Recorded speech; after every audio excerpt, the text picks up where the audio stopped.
Hi students, welcome back to another English teaching video on my YouTube channel. আজ আমি তোমাদের solve করে দেখাবো West Bengal board of secondary এডুকেশনের ক্লাস 10-এর ইংলিশ টেক্সট বুকের লেসন 3 অর্থাৎ দ্য পাসিং অ্যাওয়ে অফ বাপু এই গল্পটির সমস্ত এক্সারসাইজ বা অ্যাক্টিভিটি। এর পাশাপাশি জানিয়ে রাখি এই গল্পটি অর্থাৎ দ্য পাসিং অ্যাওয়ে অফ বাপু এর ইউনিট 1, 2 এবং 3 আমি ইতিমধ্যেই লাইন বাই লাইন রিডিংয়ের সাথে বাংলা মানেও ব্যাখ্যা সহ পড়িয়ে আমার চ্যানেলে আপলোড করে দিয়েছি। যদি না তোমরা সেই ভিডিওগুলো দেখে থাকো তো উপরে আই বটনে ক্লিক করে অথবা এই ভিডিওর নিচে ডেসক্রিপশান বক্সে আমি লিঙ্ক দিয়ে দেবো, তোমরা সেখান থেকেও সেই ভিডিওগুলো দেখে নিতে পারো। শুধুমাত্র এই গল্পটি বলে নয়, তোমাদের ক্লাস 10-এর ইংলিশ টেক্সট বইয়ের সমস্ত প্রোজ এবং পোয়েট্রি অর্থাৎ গদ্য এবং পদ্য তোমরা কিন্তু লাইন বাই লাইন রিডিংয়ের সাথে বাংলা মানেও ব্যাখ্যা সহ আমার চ্যানেলে পেয়ে যাবে।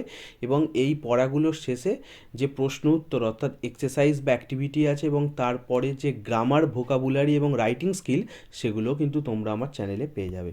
তাই চ্যানেলটিকে সাবস্ক্রাইব করে নিও এবং ভিডিওটি ভালো লাগলে ভিডিওটিকে লাইক করো এবং তোমার বন্ধুদের সাথেও শেয়ার করো। তো চলো আমরা প্রথমেই চলে আসি। দেখো কম্প্রেহেনশন এক্সারসাইজ 1 কি বলেছে, choose the correct alternative to complete the following sentences. নিচের বাক্যগুলোকে পূরণ করতে হবে আমাদের সঠিক অল্টারনেটিভ বা সঠিক অপশানটাকে বেছে নিয়ে। অর্থাৎ এখানে এমসিকিউ দিয়েছে। দেখো এরটা কি বলেছে, Gandhiji had been shot on his way to. সঠিক উত্তর হবে অপশান 3, এ প্রেয়ার মিটিং। গান্ধীজিকে গুলি করা হয়েছিল একটি প্রার্থনা সভায় যাওয়ার পথে। বিয়েরটা চলে এসো, the author came to know of Gandhiji's death by. সঠিক অপশান হবে অপশান 2, এ টেলিফোন কল। গল্পের লেখিকা গান্ধীজির মৃত্যুর খবর জানতে পেরেছিল কিন্তু একটি টেলিফোনের মাধ্যমে। এরপরে চলে এসো সিয়েরটায়, when one is faced with the shock of a loved one's death one. সঠিক উত্তর হবে অপশান 1, হুইম্পার্স।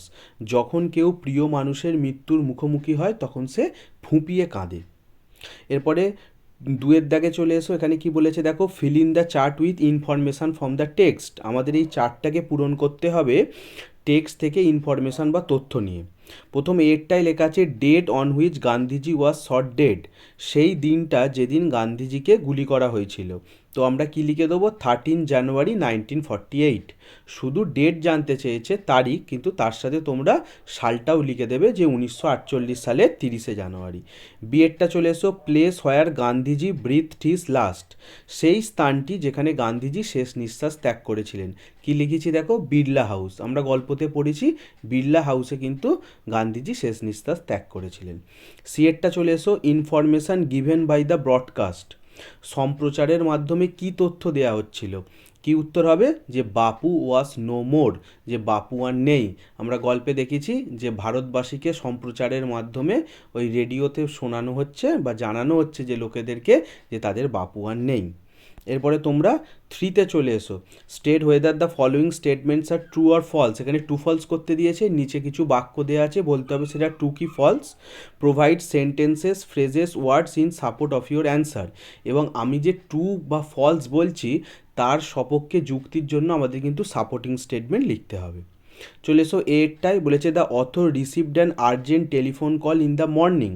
লেখিকা একটি জরুরি টেলিফোন কল পেয়েছিল সকালে। তাহলে এটা কি হবে, ফলস। আমরা গল্পতে জানি যে সকালে নয় সন্ধেবেলায়।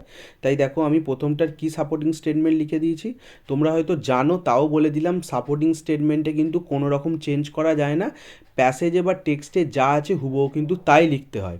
তাই দেখো প্রথমের একদম লাইনটা থেকে লিখতে হবে, I was having tea at home on the evening of 13 January 1948 when I was call to Birla house by an urgent telephone. এরপরেরটায় চলে এসো বিয়েরটা, people attempted to break into the Birla house. লোকেরা বিড়লা হাউসে জোর করে প্রবেশ করার চেষ্টা করেছিল। তাহলে এটা কি হবে, ট্রু, সত্যি। দেখো সাপোর্টিং স্টেটমেন্টে কি লেখা হয়েছে, they jostled one another in a stampede to break into the house. তারা একে অপরকে ছত্রভঙ্গ করে ভিতরে ঢোকার চেষ্টা করছিল সেই ভিড়ের মধ্যে। এরপরে সিয়েরটায় চলে এসো, the news of Gandhiji's death did not shock the people. গান্ধীজির মৃত্যুর খবর লোককে শোকাহত করেনি বা লোককে অবাক বা হতভম্ব করে দেয়নি। তাহলে কি হবে, এটা ফলস। আমরা কিন্তু জানি লোকেরা কিন্তু শোকাহত বা অবাক ছিল। এখানে আমি অনেকগুলো সাপোর্টিং স্টেটমেন্ট লিখেছি, এইখান থেকে তোমরা তোমাদের পছন্দ মতো যে কোনো একটা লিখতে পারো। দেখো প্রথমে লিখেছি, the people were too stunned to speak in the beginning. লোকেরা প্রথমে এতটাই হতভম্ব হয়ে গেছিলো যে তারা কথাই বলতে বলতে পারছিল না, যার মনে হবে এটা লিখবে। তারপরে আবার একটা লিখেছি, they looked like lost children, তাদের হারানো শিশুদের মতো মনে হচ্ছিল, এটাও লিখতে পারো। আর নালে লাস্টে আরেকটা লিখে দিয়েছি, we sat still shocked and unbelieving, আমরা বসেছিলাম তখনও আঘাতের মধ্যে ছিলাম এবং আমরা বিশ্বাস করতে পারছিলাম না। দেখো এই যে প্রত্যেকটা সেন্টেন্স বললাম, এই প্রত্যেকটা সেন্টেন্সেই প্রমাণিত হয় যে গান্ধীজির মৃত্যুতে লোকেরা কিন্তু হতভম্ব হয়ে গেছিল, তারা স্তম্ভিত হয়ে গেছিল, হকচকিয়ে গেছিল বা আহত হয়েছিল। তাহলে এইটা যে কোনো তোমাদের ইচ্ছা মতো যে কোনো একটা সেন্টেন্স লিখলেই হবে। এরপরে তোমরা চলে এসো ইউনিট 2তে, এক্সারসাইজ 4। এখানে আবার এমসিকিউ দিয়েছে, choose the correct alternative to complete the following sentences, আমাদের নিচের বাক্যগুলোকে পূরণ করতে হবে সঠিক অপশানটা নিয়ে।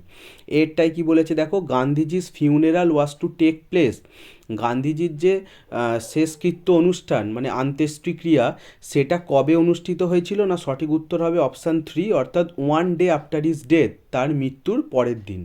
বিয়েরটায় চলে এসো, পদ্মশ্রী ওয়াজ মিসেস নাইডুস, সঠিক উত্তর হবে অপশান 4, ডটার। আমরা প্যাসেজে পড়েছি পদ্মশ্রী হচ্ছে মিসেস নাইডু বা শ্রীমতী নাইডুর মেয়ে বা কন্যা। এরপরে সিএতে চলে এসো, while walking Bapu use to carry in his hand, হাঁটার সময় বাপু তার সঙ্গে কি বহন করতেন, তাহলে সঠিক উত্তর হবে অপশান 2, স্টাফ। তাহলে ওখানে আছে এ অর অ্যান, তাহলে আমরা লিখব এ স্টাফ, অর্থাৎ একটি ছড়ি বহন করতেন বা লাঠি বহন করতেন। 5-এ চলে এসো, complete the following sentences with information from the text, text থেকে তথ্য নিয়ে আমাদের এখানে শূন্যস্থান পূরণ করতে হবে। এরটা কি বলেছে দেখো, থাউজেন্ডস অফ পিপিল ওয়েপ্ট, হাজার হাজার মানুষ কাঁদছিল, ট্রাইং, তো আমরা কি লিখবো, প্যাসেজ থেকে দেখে দেখে লিখে দেবো, trying to touch Bapu's feet, তারা বাপুর পা ছোঁয়ার চেষ্টা করছিল।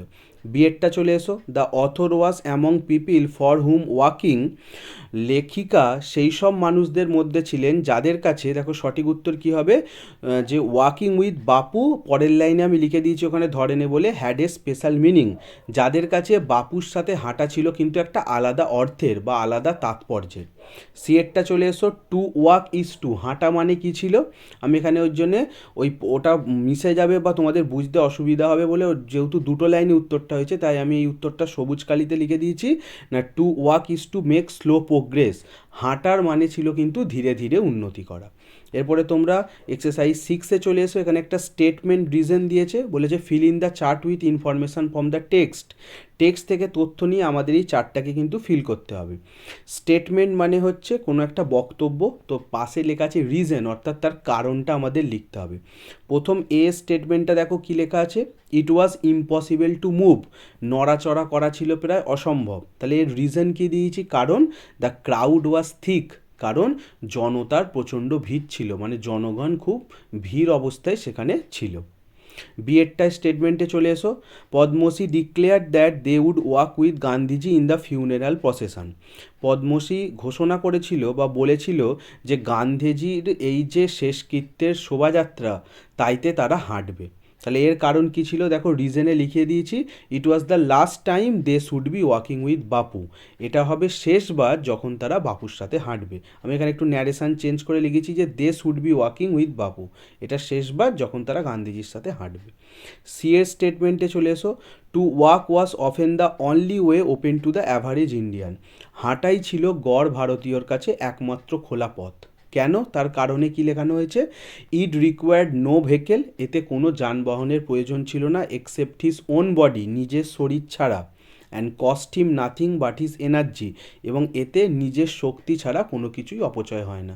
এই কারণে হাঁটাই ছিল গড় ভারতীয়র কাছে একমাত্র খোলা রাস্তা বা খোলা পথ। এরপরে তোমরা 7-এ চলে এসো, এখানে আবার সেই এমসিকিউ দিয়েছে। 7-এর এরটা দেখো, unit 3, Gandhiji's ashes were taken to, গান্ধীজির ছাই কোথায় নিয়ে যাওয়া হয়েছিল বা ভস্য কোথায় নিয়ে যাওয়া হয়েছিল, সঠিক উত্তর হবে অপশান 2, এলাহাবাদ।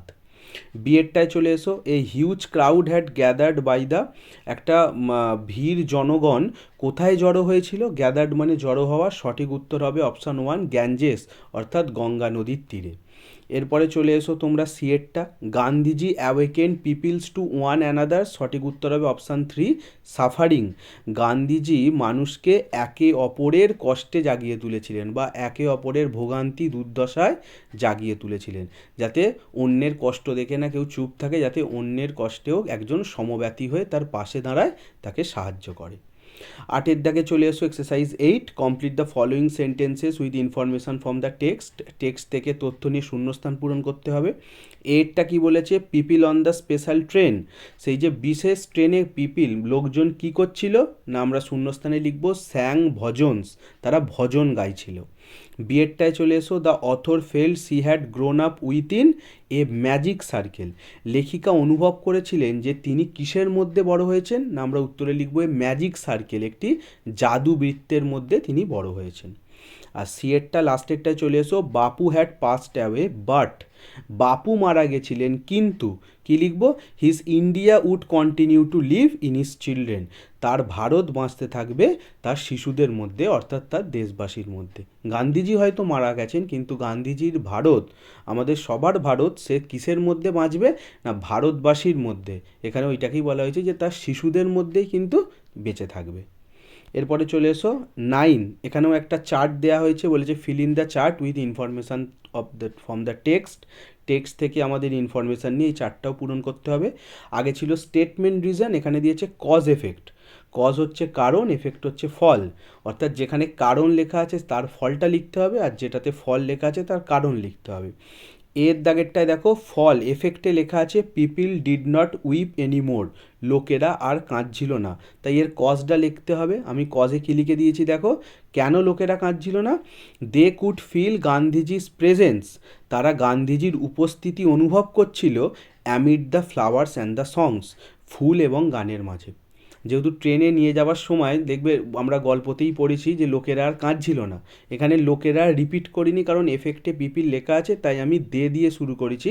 তো লোকেরা কেন কাঁদছিল না, কারণ তারা গান্ধীজির উপস্থিতি অনুভব করছিল ওই ফুল আর গানের মধ্যে। বিয়েরটা দেখো কজে লেখা আছে দ্য ম্যাজিক সার্কেল ভ্যানিস্ট, সেই জাদুবৃত্তটা উদাও হয়ে গেছিলো, তাহলে এর এফেক্টটা লিখতে হবে ফল। এর ফলে কি হয়েছিল, লিভিং দ্য অথরেস আনপ্রোটেক্টেড, দেখো প্যাসেজে কিন্তু লেখা ছিল পড়াতে লিভিং মি আনপ্রোটেক্টেড, তোমরা যেন লিভিং মি লিখে দেবে না, তাহলে মানেটা হয়ে যাবে যেন তোমাকে অসুরক্ষিত রেখে চলে গেছিলো। এখানে মি মানে হচ্ছে গল্পের লেখিকা নয়নতারা সেহগাল, তাই ওইটাকেই লেখিকার ইংরাজি হচ্ছে অথরেস, তাই আমি লিখেছি লিভিং দ্য অথরেস আনপ্রোটেক্টেড, গল্পের লেখিকাকে যেন অসুরক্ষিত করে চলে গিয়েছিল ওই জাদুবৃত্তটা উধাও হয়ে যাওয়াতে। সিয়েরটা চলে এসো, এফেক্টে লেখা আছে the author felt that she would not lose courage so easily, লেখিকা অনুভব করেছিলেন তিনি এত সহজে তার সাহস হারাবেন না। এর কজ কি আছে বা এর কারণ কি, দেখো আমি সি এর উত্তরে লিখেছি her values were not so weak, তার যে মূল্যবোধ বা চিন্তাধারা বা দৃষ্টিভঙ্গি সেটা এত দুর্বল ছিল না যে তিনি এত সহজেই সাহস হারিয়ে ফেলবেন। এখানে আমাদের সমস্ত প্রশ্ন উত্তর শেষ হলো। এরপর আমরা গ্রামার সেকশানে চলে আসব। গ্রামার সেকশানে দেখো এক্সারসাইজ 10-এ কী বলেছে, join the following pairs of sentences into single sentences as directed. নিচে অনেকগুলো বাক্য দেওয়া আছে, একটা করে বাক্য নয়, এক একটাতে পেয়ার অফ সেন্টেন্সেস, দুটো করে বাক্য দেওয়া আছে এবং সেগুলোকে আমাদের জুড়তে হবে সিঙ্গেল সেন্টেন্সে, কিন্তু ব্র্যাকেটে কোনটা কিভাবে জুড়তে হবে সেটা কিন্তু দেয়া আছে। এর আগে দেখো ওপরে তোমরা দেখতেও পাচ্ছ কিছু এক্সারসাইজ বা সেখানে এক্সাম্পল দেওয়া আছে যেখানে বোঝানো হয়েছে যে কিভাবে এই সাহায্যে, যে ওই যে দেখো ব্র্যাকেটে লেখা আছে একটা ইউজ পার্টিসিপেল, কোথাও লেখা আছে প্রিপোজিশন উইথ জেরান্ড বা noun in apposition, infinitive, nominative, absolute, adverbial phrase, তার কিছু ওপরে উদাহরণও দেওয়া আছে এবং তারপরে এই যে এক্সারসাইজ 10-এ আমাদের এইগুলো কিছু নতুন বাক্য দেওয়া হয়েছে যেগুলো ওই ব্র্যাকেটে যেরকমভাবে বলা হয়েছে সেইগুলোর সাহায্যে কিন্তু আমাদের বাক্যগুলোকে সিঙ্গেল সেন্টেন্সে জুড়তে হবে। তো চলো প্রথমেরটায় চলে আসি। এরটায় কি বলেছে দেখো, I saw a snake, I ran away. কী দিয়ে করতে হবে বলেছে, ইউজ পার্টিসিপেল, অর্থাৎ এখানে পার্টিসিপেল ইউজ করতে হবে। তাই আমরা কি করব না, পার্টিসিপেল দেখো ওই যে স ছিল, সটাকে আমরা সিইং করে দেবো, তাহলে উত্তর হবে seeing a snake I ran away, সাপটিকে দেখে আমি পালিয়ে গেছিলাম। বিয়েরটায় চলে এসো, he learns music, he listen to the chords. এটাকে কি করতে বলেছে, প্রিপোজিশন উইথ জিরান। তো এটার উত্তর কি হবে, এটার আমি দুটো উত্তর করেছি, তোমরা যে কোনো একটা তোমাদের পছন্দ মতো লিখতে পারো, দুটোই হবে।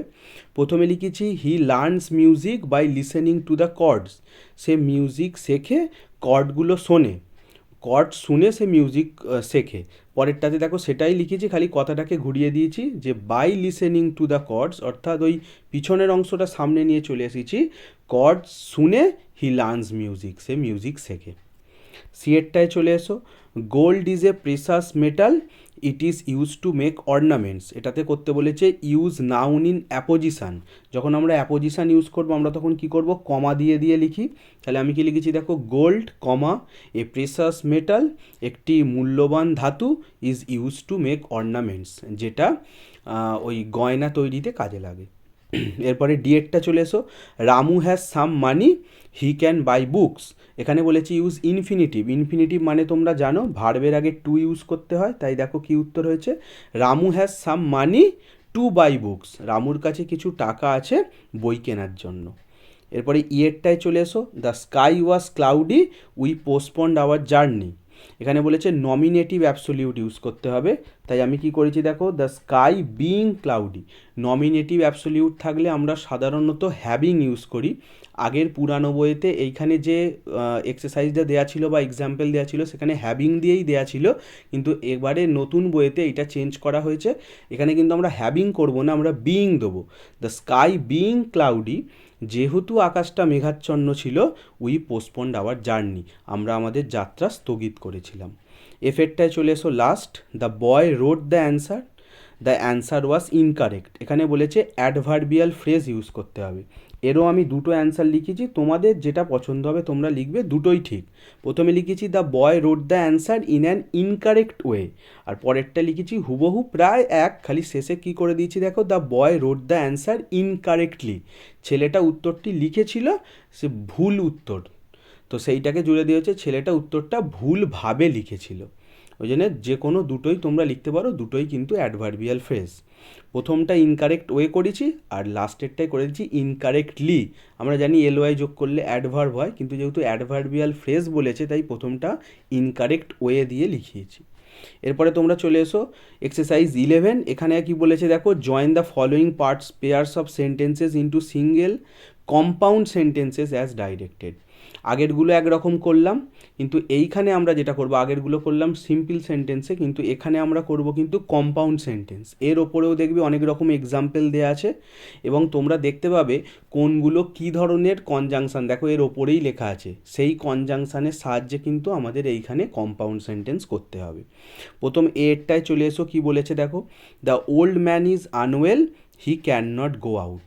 এটাকে বলেছে ইউজ ইলেটিভ কনজাংশন, আমাদের এখানে ইলেটিভ কনজাংশন দিয়ে যোগ করতে হবে। এটার অনেকগুলো উত্তর হয়, আমি 3টে উত্তর লিখিয়েছি তোমাদের যাতে শেখা হয় বা জানা হয়, সেই জন্য তোমরা তোমাদের পছন্দ মতো একটা লিখবে, কিন্তু বাকিগুলো শুনে নাও। প্রথমে লিখিয়েছি দেখো, the old man is unwell so he can not go out. বৃদ্ধ মানুষটি অসুস্থ ছিল তাই সে যেতে পারেনি, এটাও হবে। তাহলে এখানে শো দিয়ে জয়েন করলাম। পরেরটায় কি করেছি দেখো, অ্যাজ দিয়ে জয়েন করেছি। অ্যাজ দিয়ে জয়েন করতে হলে অ্যাজটা শুরুতে বসিয়ে দিলেই হয় বাক্যের, তাহলে সেরমভাবেই লিখেছি, as the old man is unwell, যেহেতু বৃদ্ধ মানুষটি অসুস্থ, he can not go out, তিনি বাইরে যেতে পারেননি। আর একটা উত্তর লিখিয়েছি, সেটা আবার বিকজ দিয়ে। বিকজ কোথায় হয়, বাক্যের মাঝখানে দিতে হয়। সেখানে কি করেছি দেখো, the old man can not go out, বৃদ্ধ মানুষটি বাইরে যেতে পারেনি, বিকজ হি ইজ আনওয়েল, কারণ তিনি অসুস্থ। এই 3টে উত্তরই সঠিক। ইলেটিভ কনজাংশনের মধ্যে দেখো আমি প্রথমটা সো দিয়ে জয়েন করেছি, পরেরটা হচ্ছে অ্যাজ দিয়ে জয়েন করেছি, আর লাস্টেরটা বিকজ দিয়ে করেছি। তোমরা তোমাদের পছন্দ মতো যে কোনো একটা লিখবে।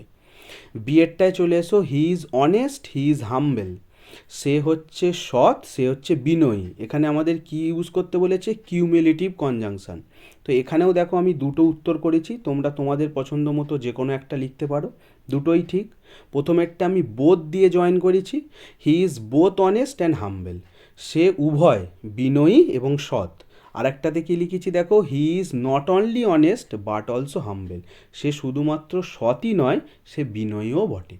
ওপরে দেখো সব লেখা আছে, যে প্রত্যেকটা কনজাংশনের উদাহরণ দেওয়া আছে, ইলেটিভ কনজাংশন কোনগুলো, কিউমুলেটিভ কনজাংশন কোনগুলো, অ্যাডভার্সেটিভ কনজাংশন কোনগুলো এবং অল্টারনেটিভ কনজাংশন কোনগুলো। ওই তার মাধ্যমেই আমাদের এই এক্সারসাইজটা করতে হবে। সিএরটায় চলে এসো, সোনালি ক্যান নট রাইট পোয়েট্রি, সোনালি কবিতা লিখতে পারে না, সি কিপস অন ট্রাইং, সে চেষ্টা করছে। এটাকে আমাদের অ্যাডভার্সেটিভ কনজাংশনে করতে হবে। এটারও দেখো আমি অনেকগুলো দেখিয়ে দিয়েছি কিভাবে করতে হয়। সোনালি ক্যান নট রাইট পোয়েট্রি, সোনালি কবিতা লিখতে পারে না।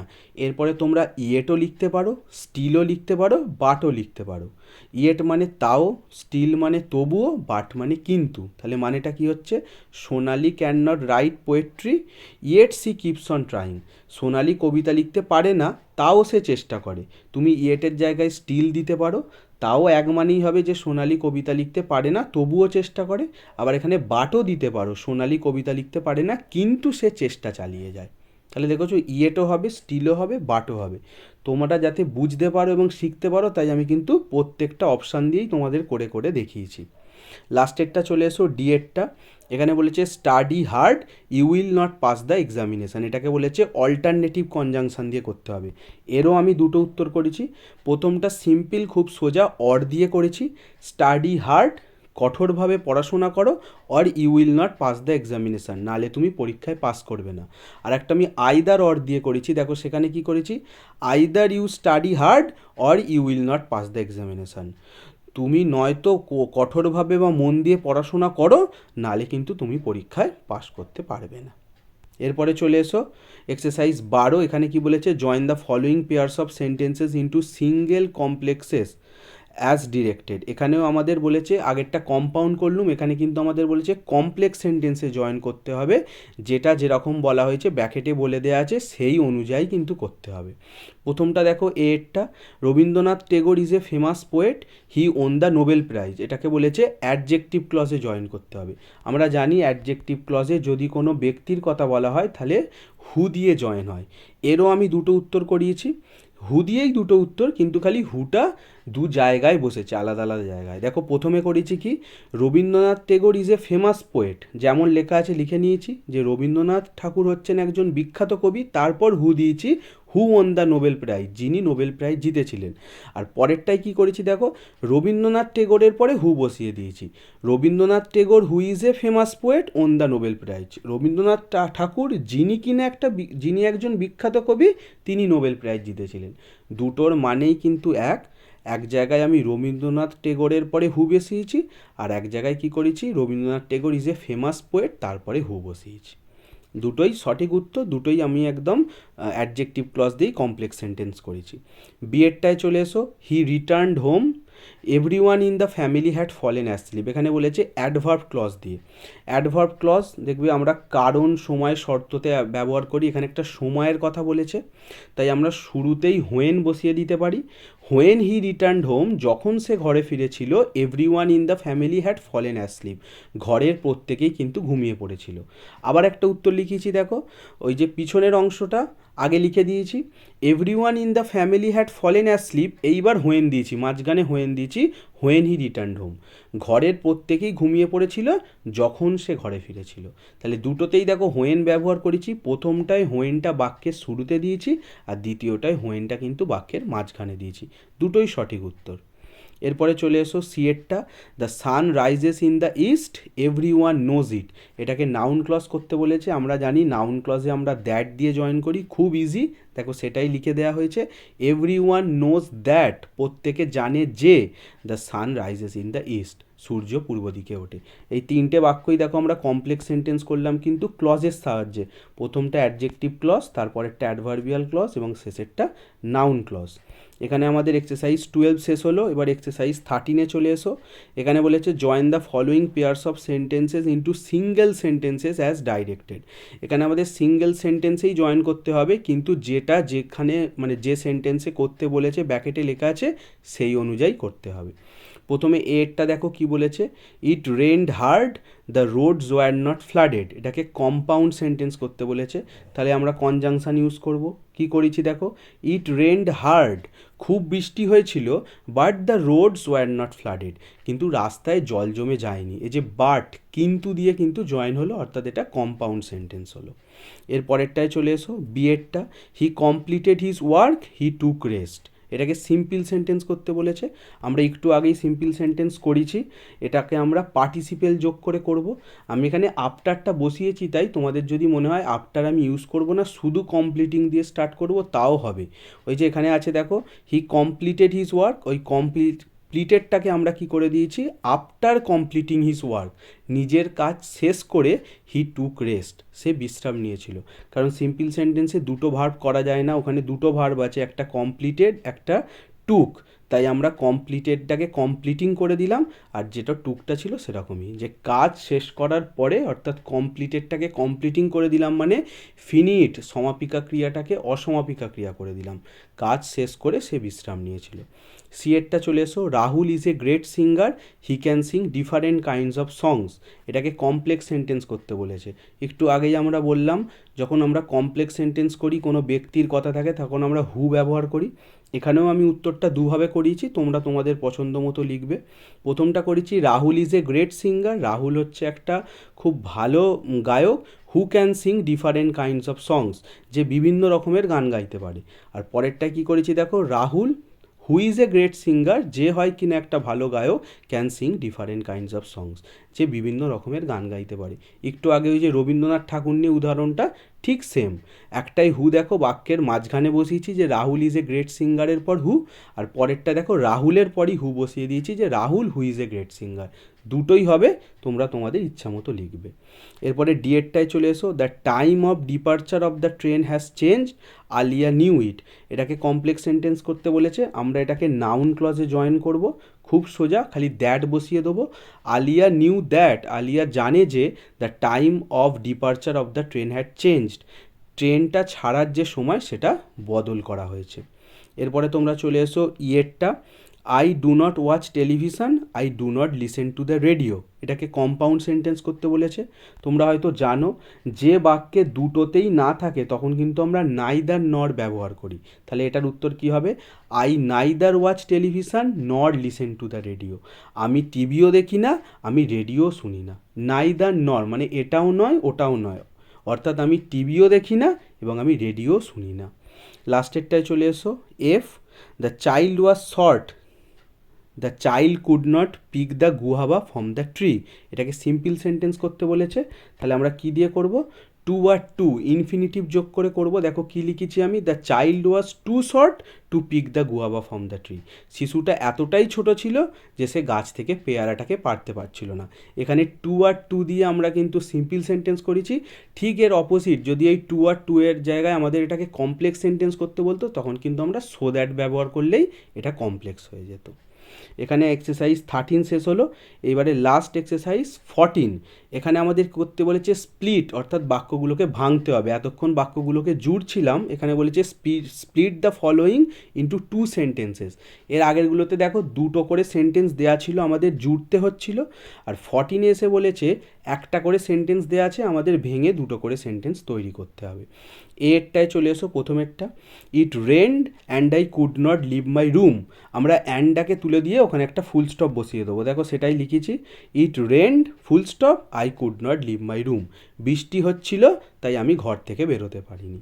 এরপরে বিয়েরটায় চলে এসো, he thought that he could win the race, সে ভেবেছিল যে সে রেসে জিতবে।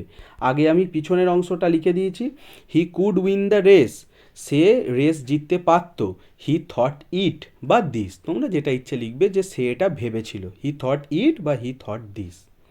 ওই যে দেখো কথাটাকে ঘুরিয়ে দিয়েছি, আর ওই দ্যাটটাকে তুলে দিয়ে ওখানে একটা ফুল স্টপ হয়েছে, আর দ্যাটের জায়গায় একটা ইট এসেছে।